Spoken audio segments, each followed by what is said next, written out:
questions that I'd like to give to you. If you have any answers, I'd really appreciate it.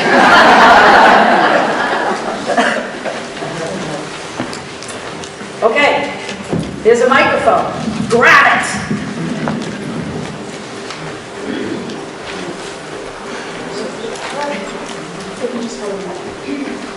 We can just go to the microphone. Yeah. If you have any questions, just go to the mic. If not, we can sing a little bit and do a little bit. Line right up. Yes, Dave. I have a question about carbon neutral and agriculture. Yes. And sustainability. Did you make any comments on how farmers are changing the way that they grow, the way that they harvest crops in order to be more sustainable and to keep carbon down? Yes, I can. And you could probably even say more than I could, because I know you work on these issues. We face two what I see as very fundamental challenges across the world where climate is concerned. First, I would cite water. If any of you haven't followed this, you know, water is either too much or too little, and droughts really cause instability in the world and cause lots of folks to move around in ways that are very challenging from a health perspective. If you followed anything that was happening in Mozambique and others where they had the typhoons and the flooding, you'll see that cholera soon follows. And so we have real challenges. That's why the Joint Chiefs of Staff have for years said climate change is one of the biggest drivers of instability in the world, and we have to follow it. The second thing that matters is food. If you don't have water, you don't have food. And food is a basic, significant challenge. It's significant for a couple of reasons. It has cultural, what should I say? Culture matters when it comes to food, as well as religion. Religion actually plays a part in this. And we have to look at the food that we have because 10 billion people are likely to inhabit the earth in 2050. That's a lot of people. And we have to figure out how to feed them without destroying the carbon sinks, the forest, and the natural land that currently exists. Which means we have to change the way we grow food. We have to change the way we grow food. And we have to start demanding different food. And we start, so there is an effort right now, and the one that I find most interesting is what they call regenerative agriculture, which is basically, let's look at both the food we eat and how we keep soil intact and make it as healthy as possible. It's a move away from pesticides, it's a move away from industrial farming to one that is safer, cleaner, healthier for the land and healthier for all of us. So there is a huge movement to actually look at this around the world. In the United States, it's going to be enormously challenging because we spend an exorbitant amount of our money, tax dollars, to actually support the largest farms in the country to grow food that we don't eat.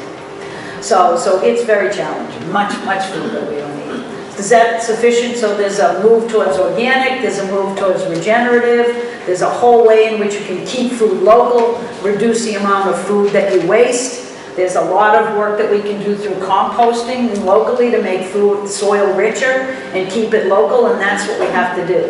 But that is a long-term problem because it is so embedded in culture. And now in the United States, it's so embedded in the way that our government thinks about resourcing food. So it is going to be a huge challenge, but one we have to start tackling. Yes.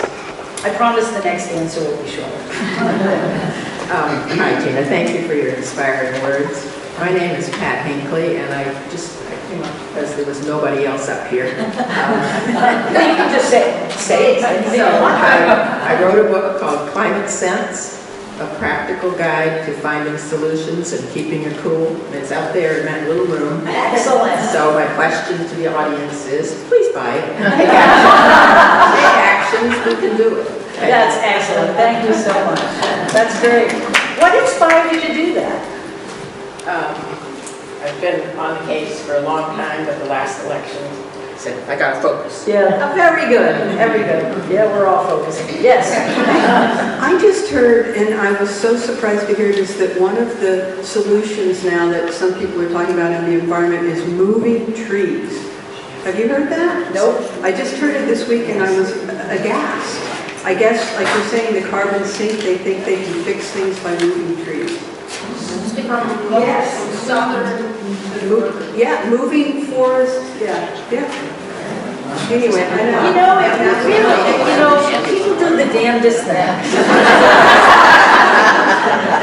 To me, if you wanted to add trees somewhere, that'd be a good thing. I don't know why I moved them from where they are. There is a tremendous, some of the things that we're seeing right now in the U.S. is air pollution is a significant problem in the U.S. The American Lung Association just came out with the State of the Air report, and I think they indicated that 55% of people in the United States are not breathing air that actually meets health-based standards. That is pretty shocking. But we'll keep trying and plugging. But one of the things that is important to remember is that on an immediate basis, heat stress could be the number one thing that happens that really catches your eye. If you look at the National Climate Assessment that came out by the administration, they didn't like it, but the administration at large put out a report.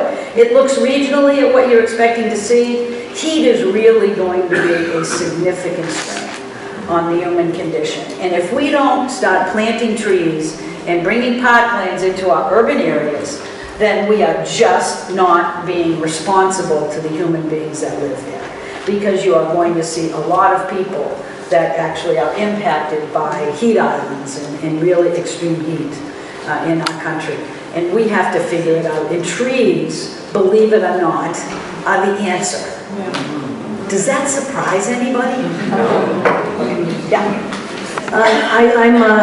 I just wanted to acknowledge the young people in the room, and so glad that they're part of our panels today. You mean all of us?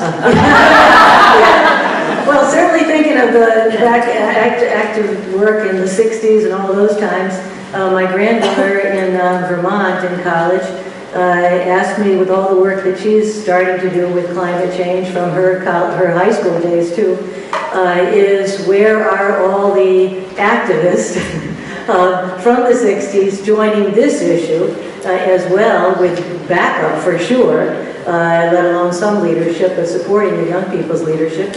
So well, you have Kaylee and you have Chloe. Right, which is just what I'm looking at today, and others that were sitting behind me. But I'm going to take it back that they're also in this room. So she knows too that we do support this issue. And how can we join more together across the generations, I guess is the question, besides showing up. One of really the main reason why I'm at the School of Public Health is because I wanted to get back to the health route. I think health is the biggest motivator we can have. Thankfully, we've gotten some folks to do some polling, and it seems to be running as a number 1 and 2 issue in the United States. People are really worried about health today, and I think with good reason. But the reason why I'm at the School of Public Health is not just that message and trying to get that message out, but it's the students. People ask me what gives you hope, and I tell them every day it's the young people.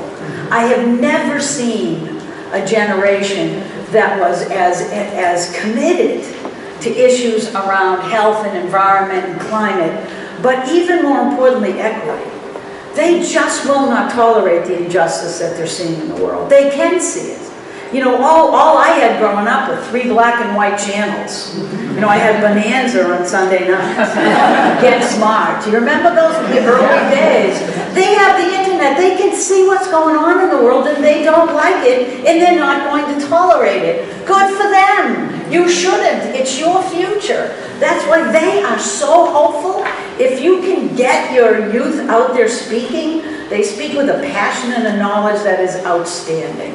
And I congratulate them. Thanks for all the young people that...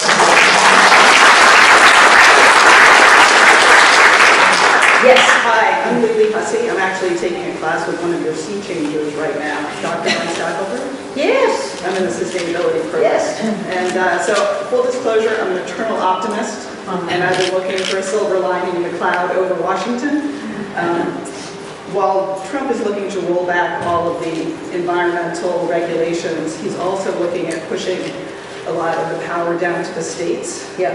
So isn't that a silver lining? Because we have a lot of mayors and governors who are very active and taking charge because they see You know, at the ground level. Yeah, I think he's figured that out because now he's trying to pull it back up to everything at the federal level. You know, the really good silver lining for me, and this is hardly a silver lining, but it's you take hope where you can get it, is that this administration is so inept at writing rules and regulations and following process. They are, you know, they're into just demanding things and getting a specific outcome. And if you look at things, you do have to follow the science and the law and then get to the outcome. And they just choose an outcome and then try to wiggle their way there. And as a result, the rules they write are immature-ish, they are contrary to science, and they don't follow the law. And so right now they have about a whopping 6% success rate in the challenge on those. So they can go after the rules we did, but you know, every night I thought about, did we do what we were supposed to do the day before? And I woke up thinking, what are we supposed to do today? And I didn't think about what do I think is my decision for the United States. It was, you know, following the process. And so I'm really comfortable that they won't succeed. And right now you see incredible changes at the state level. You know, I worked at the local and state and federal level, which I think is an advantage for me. It's why I'm optimistic. Because the closer you get to people, the more people can demand action and the more that action happens.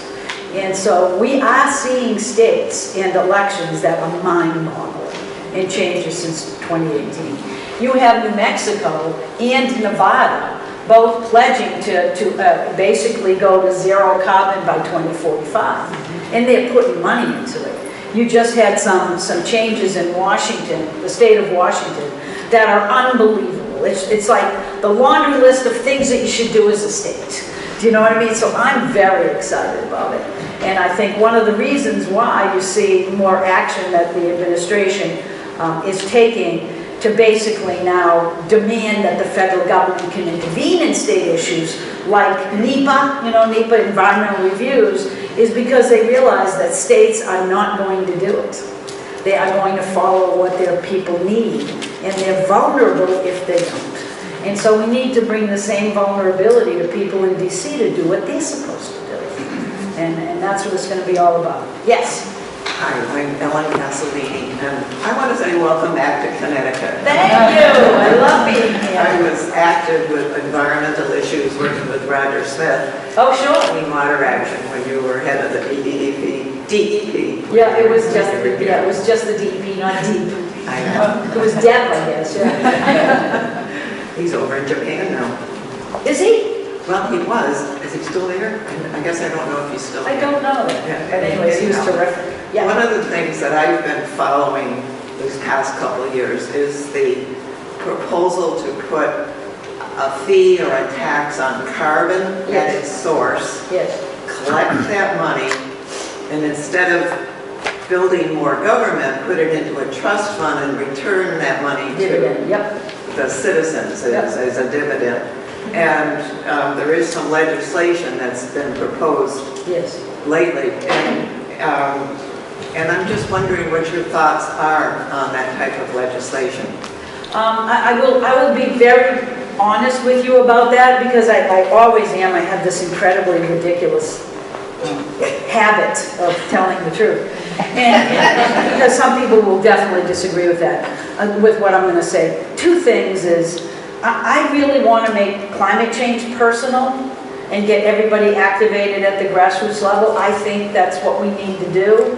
I'm really worried about easy solutions at the federal level that won't fix anything, because I've seen so many of them. I've seen so many of them, and Congress only does anything once, and I don't think the price will be high enough to make an impact. And I worry about the strings attached on the proposals that are in play right now. Let me mention the two that bother me the most. And I'm not suggesting we don't need to put a price on carbon. I'm suggesting that regulations do that. in a more detailed and more successful way. And so I want people to get activated, not think that the federal government fixed it. Because they will think that, and the two things that bother me is, number one, those bills take away any regulatory authority anywhere to address this. That's a big price tag to pay, because price is not going to matter in certain sectors. You know, what are you going to do with the price on carbon in the transportation sector? Those are localized issues that need investment, not you to get a dividend from it. So there's I think, problems there. The second is, it takes away the liability of the fossil fuel companies. Right now, the only reason, I believe, and this may sound a little cynical, but the only reason why the fossil fuel company is making any noise about being cooperative on issues like climate change is because they're concerned about the liability that they face from lawsuits that are happening now. So it's such a big gimme that it will change the dynamic. And frankly, I love Congress. They do some great things, but not usually right out of the gate. You know, and I just worry that the price will be too small, the attraction will be giving people $200, and it's going to cost you a fortune if we don't fix climate change. So it's a bad deal. All right, thank you very much. And there are many that will disagree, and I respect their right to just incorrect. Hi, Gina. Hi. I'm Diane, East Windsor, Connecticut. Two things come to mind. Just 1 second. I know we're running a little late. It is now 8 minutes of 11. Oh, you're good. Good? We're good as well. Okay, good. Two things come to mind. Thank you for being here today, and you have a real fire in your belly, and that's the kind of people that get I like things done. Windsor's such a nice little town. East Windsor. Oh, Good East choice. Windsor. We did some really good cleanups there. As you were talking about food, Yeah. which is a special, really close to my heart, because since December of 2018, I was hospitalized for food poisoning 4 times. E. coli, yes, and certainly not pleasant, not the way to go. So I got thinking, I had been on a paleo diet before, and the Mediterranean, and a combination thereof too, and trying to do it for myself. But I feel there's a conspiracy today, and I will state it. I think with the insurance companies, the pharmaceutical companies, and the food manufacturers, there is a conspiracy to keep us heavier. There is a conspiracy to line those shelves in the supermarket with additives, and so I took a closer look at it after being sick that many times, and hopefully to somebody, or there's strength in numbers. We need to turn it around, because cancer is up, diabetes is definitely up, morbid diabetics in children, and the children, to see that really kills me, because there's already heart disease in younger children, maybe not even genetic, but just because of the foods we eat. We understand. And I won't take any more of your time, but thank you. You're welcome. I will point you to one thing. There was we have a professor at the School of Public Health. His name is Walter Willett, and he was involved in the banning of trans fat. He got a lot of heat for that, and it was great. He hasn't learned any lesson either, which is great. He's still pretty bold. But there was a study that came out in Lancet in January. It's called EATS, EATS. And it was a study that he authored with a bunch of other people that took a look at what is a nutritious diet. Because we all know that the FDA doesn't really tell us that. They're too influenced by the industry to be able to be as clear as they need to be. And it also looked at what does the future diet look like to get the type of nutrition we need in a changing world, in climate change. And so I'd suggest you take a peek at that. It's a really interesting study. It does not get at all of the issues you're talking about, but clearly the additives we've put in food in many cases have made food that should be unattractive to your body, tasty to your mouth. And we have to look at stopping that because it's continuing to hurt our bodies. And so you're not wrong in any way, but you may find that interesting to take a look at. Yes? Hi, I'm Peter Nightingale. I'm with the Nature's Trust, Rhode Island, Yes. and we are suing the Department of Environmental Management in Rhode Island. And I have a question for you. It's been a fairly lonely battle in the sense that the activists are with us, but not many others. And so I have two questions, Nick. Yes. One is, as you probably know, and this is a little technical perhaps, shale gas and shale oil have really disrupted the energy system of the United States. And it was never a war on coal by Obama. It was this technological development that That's caused right. the problem. Yep. Now, And coal was too expensive. Right? well, yes. Yes. Anyway, we agree. That's not the Yep. question. Yep. But Okay. so one of the reasons why natural gas is with us and expanding is because deep inside the rules of EPA, there is something that says that the global warming impact of natural gas is about 1/4 of what I think it should be in the short term. So my question Because is... of undercounted methane? Yeah, we Actually, have undercounted methane. No, it's not unaccounted methane. It is the exchange rate that you use to convert methane in the atmosphere Okay, got it. to Yep. carbon dioxide. I mean, it's like an exchange rate, really. Yep, I got it. So if you have, let me explain to other people perhaps what this. If I have 100 euros and $100 and I have to pay tax on my world estate and I convert the euros at a rate of 1/4 of what they're worth, I'm going to pay less tax than I owe, right, in the United States. Yep. So this is actually exactly what happens with methane. And this is deep inside the rules by which EPA goes. Any role anywhere is skewed in favor of natural gas. So my question is, I don't hear much noise about changing that. I mean, the activists know, but hardly anybody else knows. I would like to hear from you whether you are aware of anybody who's trying to change that rule. And the second question is, and this goes back directly to morality.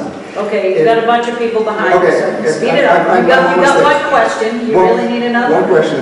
What are we going to do about the embodied carbon that sits in cars that we import from across the ocean? That's a moral issue. I drive that car, I'm responsible, right? What are we doing about that?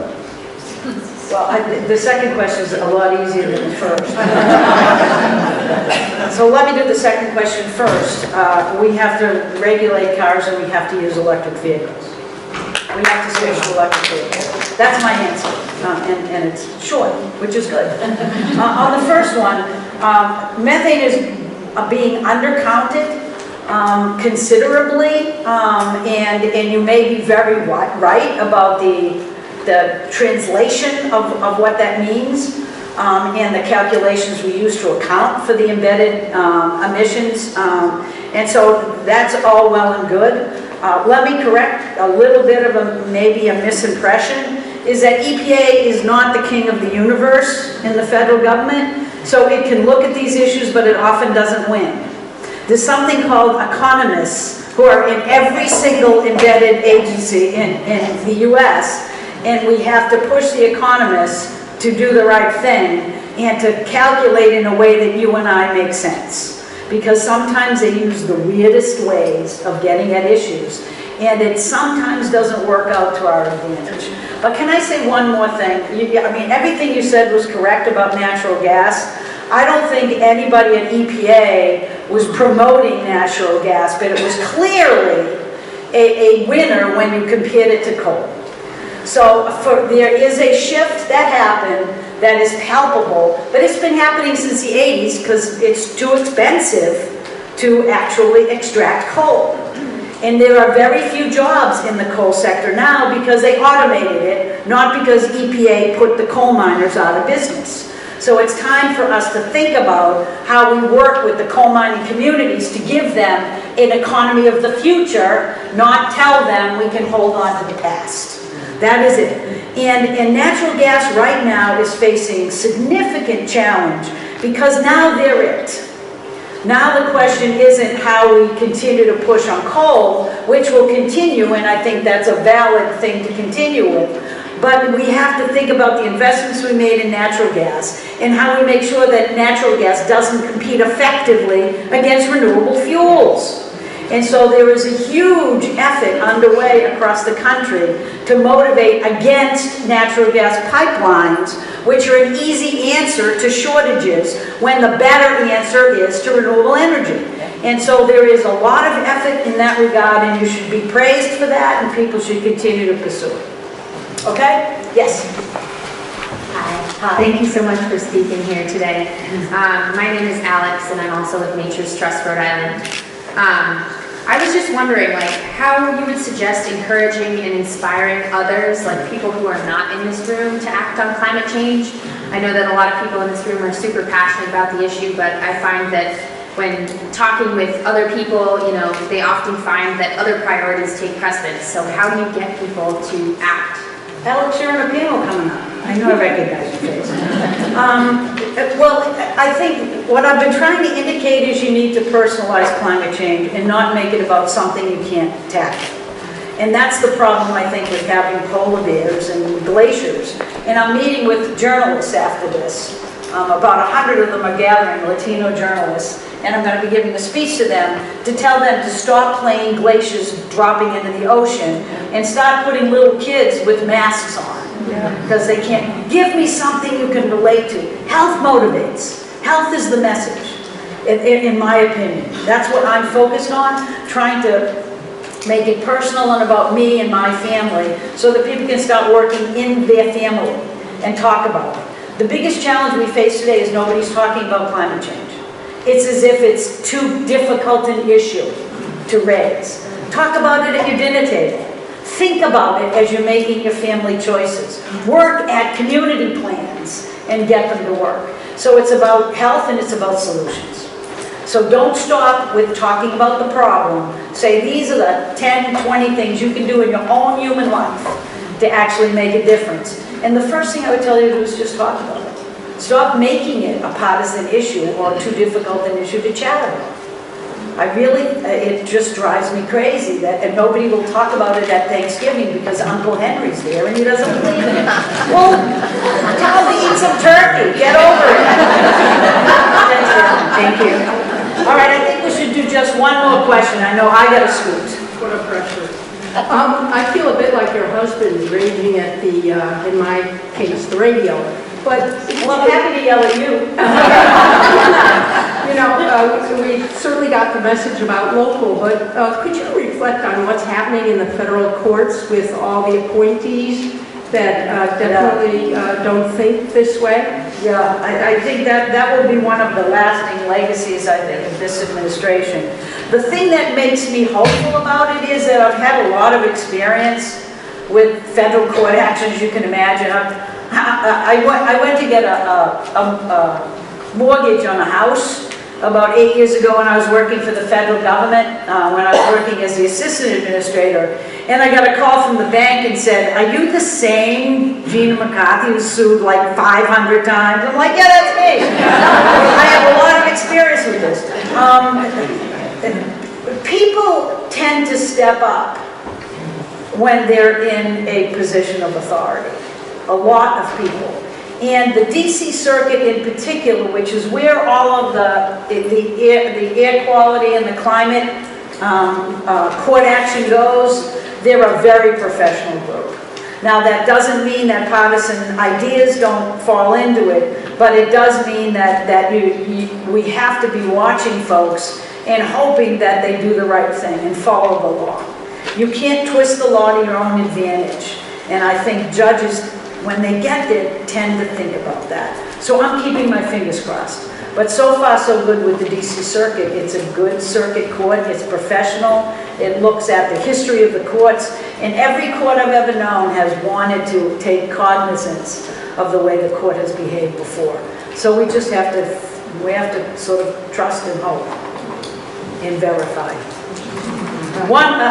Just very, very quickly. It's a quick question. Okay. My name is Cecilia Baranowski. I'm a Sister of Mercy. And my question has to do with wind power. Yes. I live in a town that's very conservative, and a few years ago, a neighboring town was talking about the possibility of putting up the windmills. And the whole attitude was, it's a good idea, but not in my backyard. It makes too much noise. So what do we do with people like that? How do we...